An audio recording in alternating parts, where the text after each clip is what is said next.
Vijay councillor தேர்தலில் கூட நிக்கல. மக்கள் தான் ஆதரவு யாருக்குன்னு சொல்லுவாங்க. அதுக்கு முன்னாடி கருத்து சொல்ல முடியாது என பிரேமலதா விஜயகாந்த் கூறிய கருத்து குறித்து கேட்டபோது பாஜக மாநில தலைவர் நயினார் நாகேந்திரன் பேட்டி. தூத்துக்குடியிலிருந்து விமானத்தில் சென்னை வந்த பாஜக மாநில தலைவர் நயினார் நாகேந்திரன் சென்னை விமான நிலையத்தில் செய்தியாளர்களிடம் பேசும்போது, வைகை ஆற்றில் உங்களுடன் ஸ்டாலின் மனுக்கள் கிடந்ததாக செய்தி பார்த்தேன். வேதனையாக இருந்தது.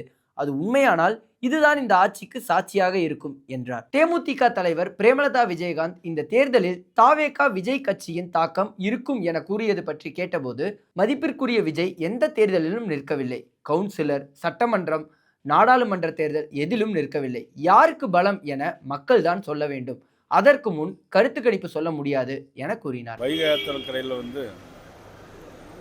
முதலமைச்சருடைய மனுக்கள் இருந்ததாக வந்த செய்தி நானும் பத்திரிகையில் பார்த்தேன். ரொம்ப வேதனையாக இருந்துச்சு. அது உண்மையாக இருக்குமேயானால் அது ஒன்றே சாட்சி இந்த ஆட்சிக்கு எவ்வளோ மோசமான ஒரு ஆட்சி என்பதை நீங்கள் எல்லாம் கண்டிப்பாக புரிஞ்சுக்குங்க, மக்களுக்கும் சொல்லுவீங்கன்னு நினைக்கிறேன்.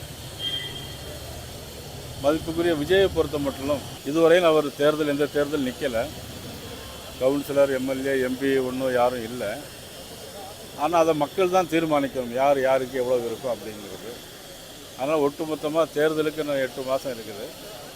அதுக்கு முன்னாடி யாரும் எந்த கருத்து கணிப்பும் எதுவும் சொல்ல முடியாது.